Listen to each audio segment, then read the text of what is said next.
Hey everyone, Miss Caroline here. Today I'm going to be going over our Lesson 4 homework on the Hebrews, Phoenicians, and Lydians. And remember that this homework is due on Friday the 13th. Alright, so before we begin, let's look at our questions that we're going to have to answer. The first one is a main idea and details chart.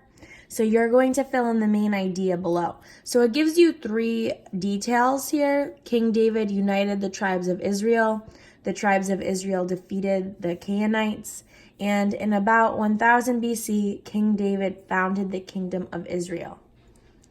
So this should be pretty easy for you since we do this a lot in ELA. You have 3 details. What main idea are they supporting? We're obviously not going to be able to answer this one until the end when we've read the entire passage. Number 2, what was one of the first monotheistic religions? Number 3, what was the purpose of Solomon's temple? Number 4, what did the Lydians invent that we use today?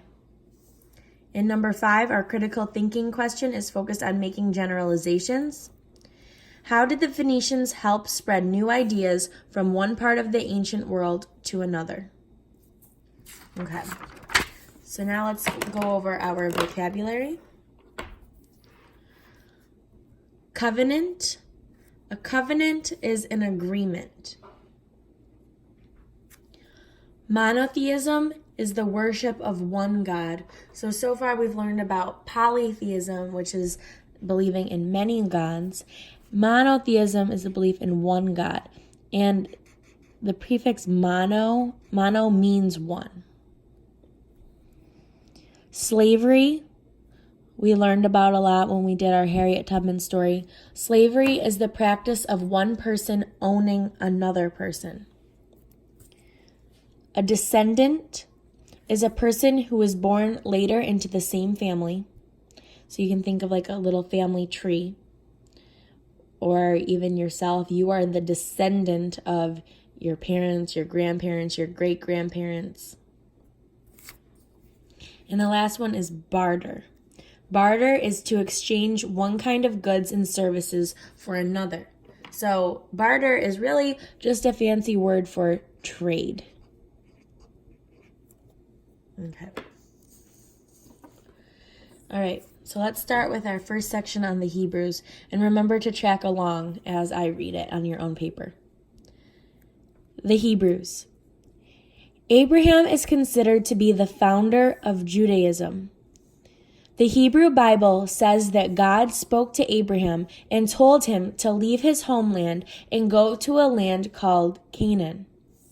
According to the Hebrew Bible, God and Abraham made an agreement. According to the Hebrew Bible, God and Abraham made an agreement or covenant in about 1800 BC. Abraham promised to worship only one God. In exchange, God promised to look after Abraham and his people, later known as the Hebrews. Monotheism is the worship of one God. Judaism was one of the first monotheistic religions. Later, the Hebrews moved from Canaan to Egypt. The Egyptians forced them into slavery. Slavery is the practice of one person owning another person. According to the Hebrew Bible, God chose Moses to lead the Hebrews to freedom. The Hebrew Bible also states that God gave Moses the 10 Commandments. The 10 Commandments guided people in how to worship or pray. Worship is another word for pray. It also set down rules to help people live good lives. All of Abraham's descendants, so the people that were born after him and that were in his family, so his children and his grandchildren, all of Abraham's descendants, as well as people who were escaping from Egypt, were to follow the 10 Commandments. All right. So I'm not the best artist, but I did draw this little thing just to get us a better idea of what was going on here, because there were a lot of different people talking. All right. So, God talked to Abraham and told him that he would protect his people. He would look after the Hebrews if he only followed God, if he only prayed to him, if he was monotheistic. And Abraham promised him that. They made this agreement. Abraham said, I promise I'll only pray to you. And God said I'll look out for your people. So then we flash forward. God talks to someone else. So this is Abraham. He's the one who started Judaism. He helped start the religion. Then God talks to this man, Moses. And he gives Moses the 10 commandments, which are like rules, the 10 rules that people should follow. So God tells him that you have to follow these rules so that you can live a good life. And you have to make sure that all of your people are going to follow them too.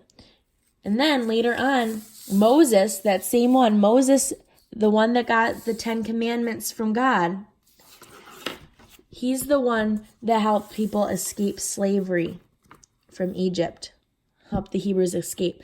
Because back in Abraham's time, in this guy's time, they were in Canaan. But then for whatever reason, they decided to move to Egypt, which turns out probably wasn't the best idea because they were enslaved. So they were slaves. But then Moses helps them escape. So Moses is saying, come on, everyone, follow me. I will lead you to freedom. All right, Moses got the 10 commandments. He helped these people escape. And he was like, okay, well, God helped me help you escape. But now we have to follow these 10 commandments, the 10 rules. These are the 10 rules that God wants us to follow so that we'll lead a good life. All right.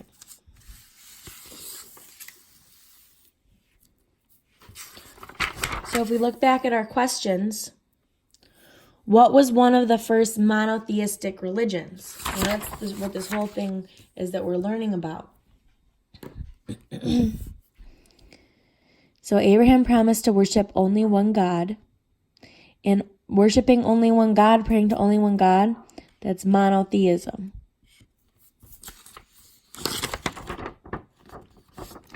Okay. And Judaism was one of the first monotheistic religions.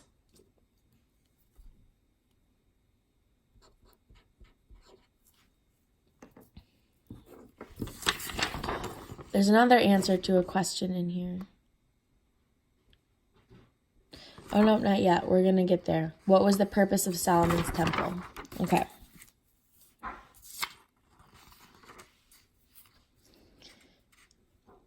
The Hebrew Bible. The Torah contains the first 5 books of the Hebrew Bible.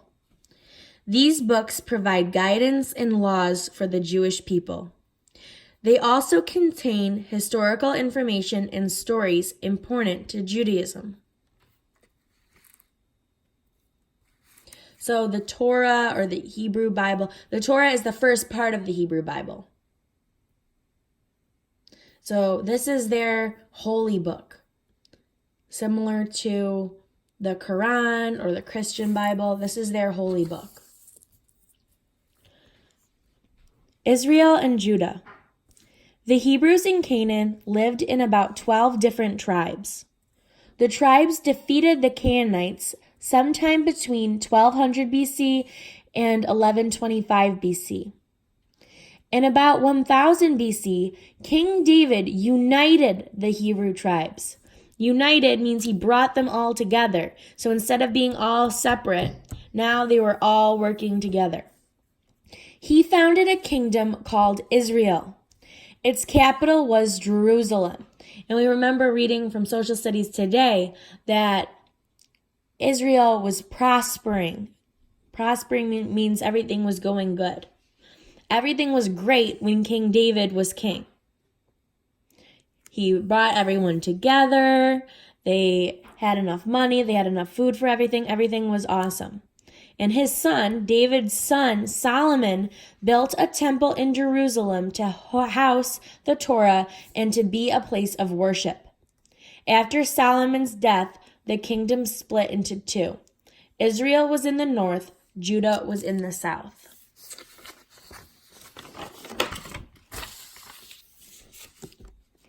All right. So here's King David. It says, yay, all the tribes are together now. King David united all of the tribes. Then he had a son. His son did something pretty cool too.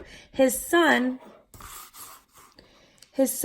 built this huge temple, which is like a church or a mosque where people go to pray. And it was also important because that's where they kept the Torah, the first 5 books of the Hebrew Bible. This book was very important to them.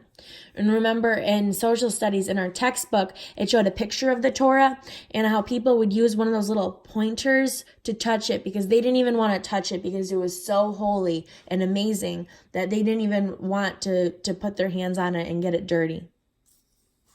So Solomon built the temple and kept the Torah in there, and it was a place where other people could come to pray. So he's happy about this huge temple he built. So everything was going great in Israel when these guys were in charge. Once Solomon died, then the kingdom split into two. Israel was in the north and Judah was in the south. So it split into 2 parts. Okay. So we have an answer in here for number 3. What was the purpose of Solomon's temple? Why did he build this place?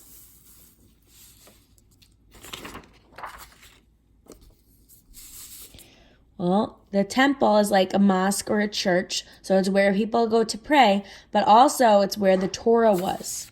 We see that right here in the text.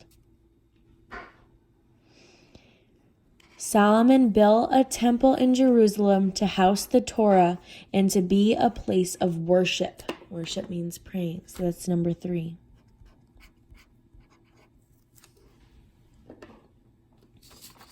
All right, now we're going to read about Judaism today. Today, millions of people practice Judaism. Jewish people still read the Torah. They celebrate Jewish holidays such as Passover. Passover honors the escape of Hebrews from Egypt. Rabbis teach Jews how to read the Torah. In Hebrew, rabbi means master or teacher. So basically, a rabbi is like a priest or the head of a mosque, the person who teaches you about the Quran or the Bible. Rabbis teach Jewish people about the Torah and how to read it. All right. And we also learned about one of their famous holidays is Passover, and that's to celebrate when Moses led people out of Egypt from slavery, when he saved all these people.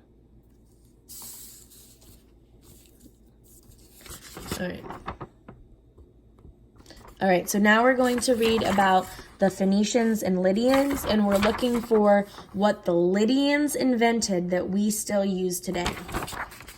Okay. Phoenicians and Lydians. The Phoenicians lived along the eastern edge of the Mediterranean Sea during the time of King Solomon. They were great sailors and traders. Through trade, they linked various parts of the ancient world. New ideas as well as goods were exchanged through trade. The Phoenicians helped develop the modern alphabet. People during this time usually bartered or exchanged one kind of goods and services for another. The Lydians invented the region's first coins by 500 BC. Coins made trading simpler and easier. So instead of just trading, hey, I have this cow and I want some chicken, so I'll give you this cow for 5 chickens. Now they had coins, right? So this is the first time they have money. So it exchanging items a lot more easy. And this is the Lydians. They made the first coins, and it made trading simpler and easier. Because think about it. How do you know how much a cow is worth in terms of chickens, right? It was subjective. One person could say it's worth 5 chickens, and someone else could say it's worth 10 chickens. When they invented coins, they could monetize things, and they could assign certain amounts to each thing. All right. So that is your answer for number 4.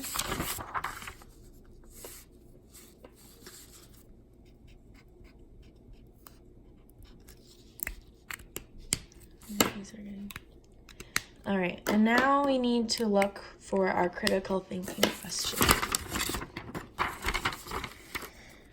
So we're going to make a generalization. How did the Phoenicians help spread new ideas from one part of the ancient world to another?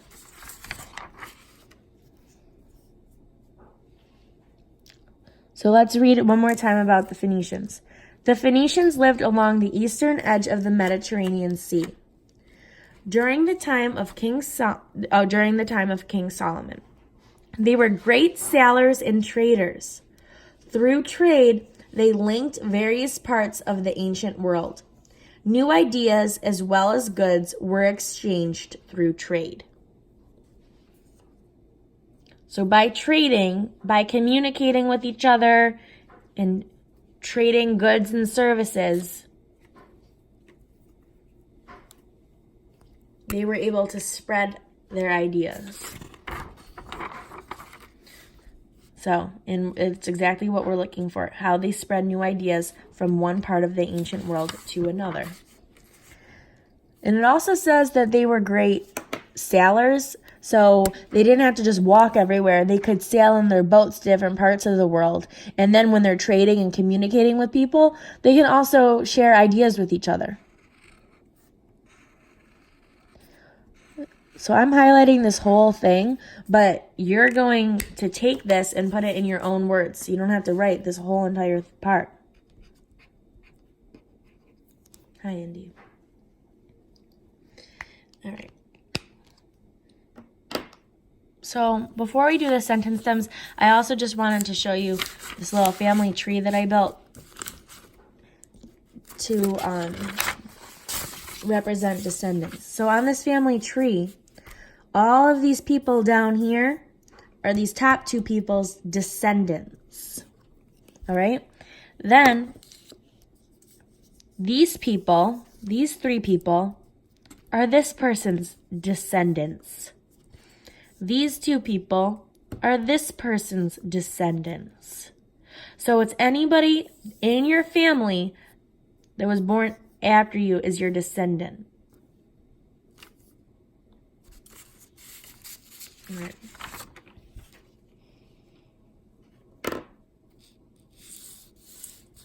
All right.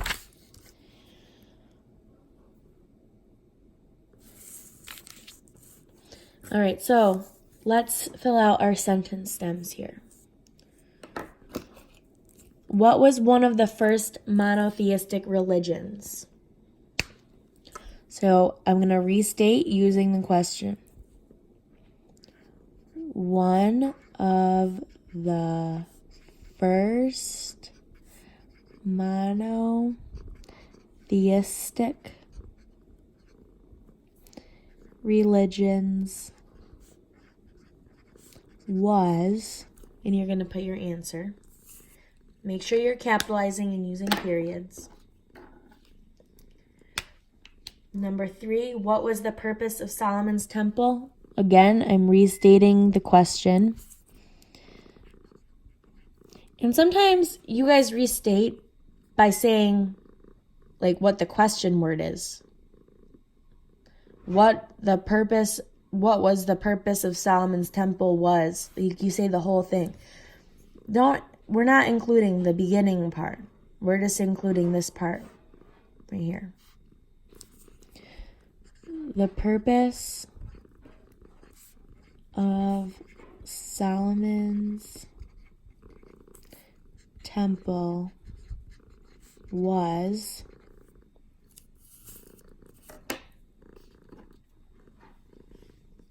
number 4.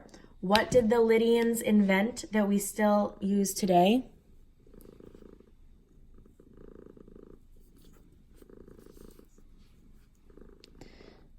You can just say invented. We're going to add ed to change this to the past tense. The Lydians invented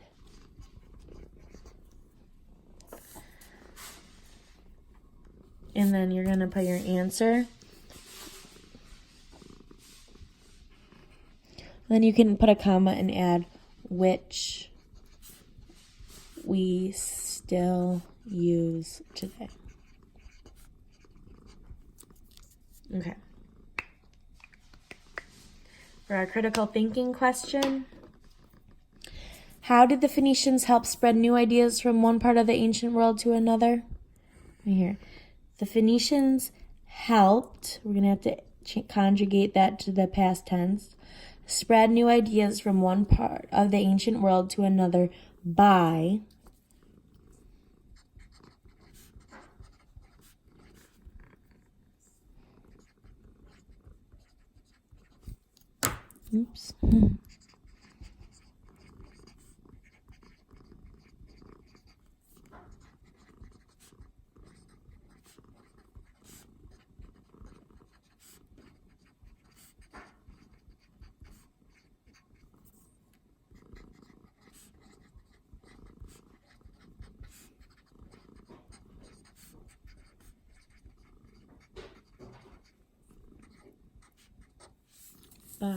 and then you're going to put your answer. All right, and then our last one is our main idea and details. So the details that we have here are King David united the tribes of Israel. He brought them all together. The tribes of Israel defeated the Canaanites. And in about 1000 BC, King David founded the kingdom of Israel. So these are all details from in here, when King David was in charge of Israel.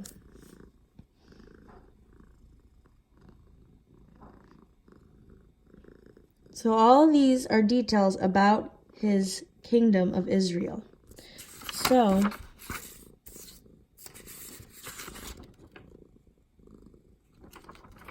you're going to use those details to create your main idea sentence. And again, you can use this section right here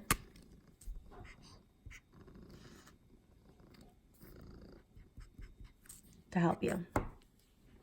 And you're simply going to say, the main idea is, and then answer. Okay. All right, so that was your lesson 4 homework review. Good luck, and let me know if you have any questions. Bye. Indy says bye too.